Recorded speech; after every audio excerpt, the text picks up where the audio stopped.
Dunia berputar, Pak. Mulai jadi terulang kembali. Walaupun pelakunya mungkin beda. Tapi jenis kelakuannya sama. Apakah Fir'aun sudah nggak ada lagi zaman sekarang? Yang Fir'aun yang dulu sudah ada nggak ada. Tapi kelakuan Fir'aunnya banyak, Pak. Ada. Apakah Qarun zaman dulu akan terulang kembali sekarang? Bisa jadi. Banyak orang Qarun zaman sekarang. Ada. Tapi itu pelajaran semua buat kita. Ya, intibar buat manusia. Inilah bagaimanapun kita mengumpul harta pada akhirnya mati juga. Bagaimanapun kekuasaan yang kita pertahankan, yang kita perjuangkan pada akhirnya mati juga. Ya. Makanya carilah harta yang kira-kira akan membahagiakan. Jangan cari harta yang akan menyusahkan.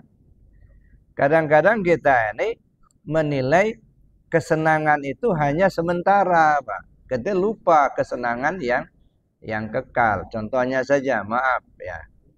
Misalnya orang korupsi. Yang dikorupsi katakanlah 1 miliar, duitnya banyak. Apakah dia punya untung? Menurut pikiran dia mungkin gitu, Bud. Alhamdulillah nggak ketangkap KPK, duitnya banyak. Tapi tahukah kita bahwa itu akan membawa kebahagiaan untuk selamanya? Enggak. Mati yang bersangkutan, udah hartanya tinggal. Yang dia, yang korupsi itu disiksa selama-lamanya. Sementara uang yang hasil korupsi yang masih tinggal dimanfaatkan oleh yang hidup.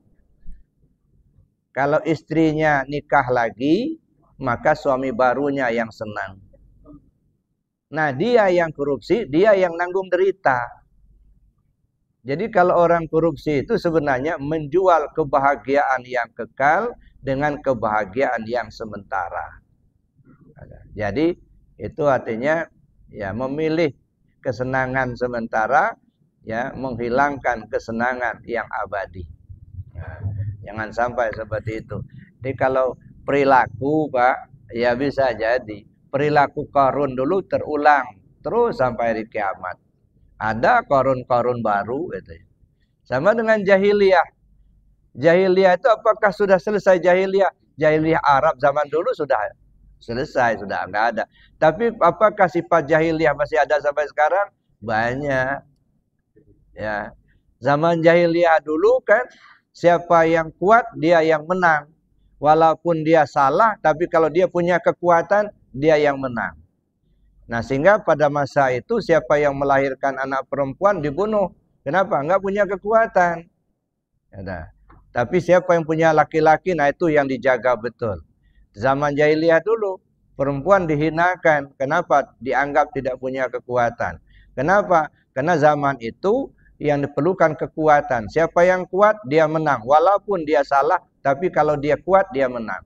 Apakah zaman sekarang masih ada seperti itu? Masih, tapi bukan kekuatan fisik, kekuatan duit. Siapa yang banyak duitnya, walaupun salah, dia menang, Pak. Nah, itu namanya jahiliyah. Jadi jahiliyah berulang. Kalau dulu jahiliyah Arab dulu, siapa yang kekuatan fisik. Jahiliyah modern, bukan fisik lagi, duit. Siapa yang punya duit, ya itu bisa dibeli, Pak. Hukum bisa dibeli, siapa yang kalah bisa, siapa yang salah bisa dimenangkan.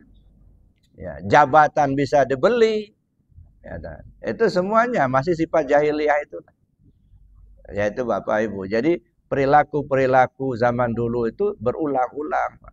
Perilaku Qarun bisa terulang, perilaku Fir'aun bisa terulang, perilaku jahiliyah terulang kembali. Ya. Nah, saya kira itu, Pak. Ya, tetap saja benar.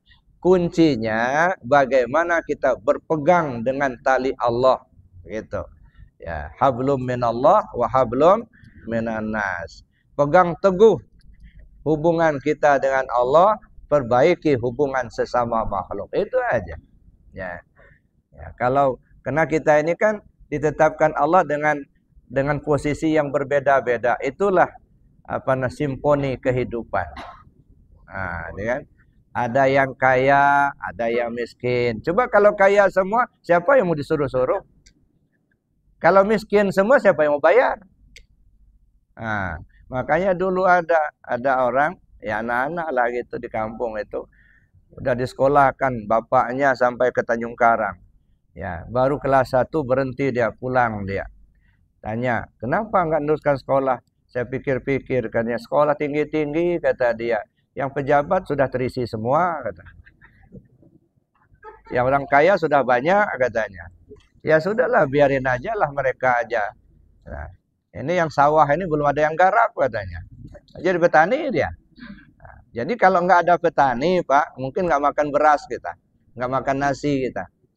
Jadi berterima kasihlah kita pada petani-petani itu. Cuman kadang-kadang kasihan, Pak. Pupuk mahal-mahal, begitu mereka panen, turun harga gabahnya. Ini yang kadang-kadang kasihan, gitu ya.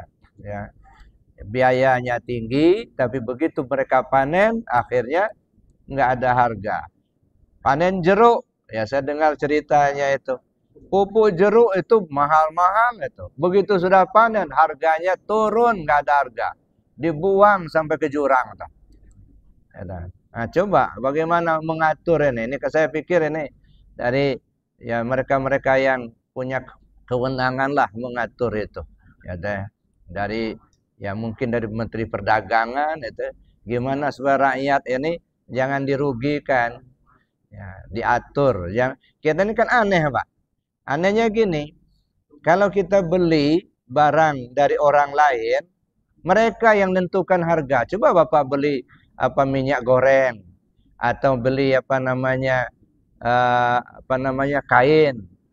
Ya, mereka yang menentukan harganya. Tapi ketika kita jual singkong, siapa yang menentukan harganya? Pembeli, Pak. Bukan yang punya singkong yang menentukan harganya itu. Kan aneh kan? Kita yang punya barang, orang lain yang menentukan harganya. Begitu kita mau beli dari orang, mereka yang menentukan harganya, kita nggak bisa apa-apa. Nah, nih. Jadi oleh karena itu ya Bapak Ibu ya, kuat pergantungan kita kepada Allah ya. Yang dunia ini ya semakin lama dunia ini bukan semakin nyaman, Pak. Ya. Zaman Nabi waktu Isra Mi'raj dulu kan digambarkan ada nenek-nenek di pinggir jalan, perhiasannya lengkap, pakai kalung, pakai gelang. Gelangnya bukan gelang tangan, gelang kaki lagi. Macam-macam perhiasan. Manggil-manggil. Nah, Muhammad, Muhammad. Sampai kata Jibril, ya, cepat, bisur'ah ya Muhammad, la taltafit. Jangan tengok dia. Langsung saja berangkat. Dah lewat. Kamu tahu nggak ya Rasul, ya Muhammad, siapa orang itu? Nggak tahu ya Jibril. Itu iblis katanya. Dia menggambarkan kondisi dunia zaman sekarang. Zaman itu Pak sudah jadi nenek-nenek Pak. Dunia ini. Walaupun nenek perhiasannya lengkap. Apalagi zaman sekarang tambah tua tambah lengkap perhiasannya. Ada HP, macam-macam lah. Ya, ada internet, ya. Itu perhiasan-perhiasan semua itu. Jadi kalau kita nggak paham, kita nggak hati-hati, bisa terjebak nikahin nenek, Pak. Nah, jadinya. Nah, makanya hati-hati. Ya.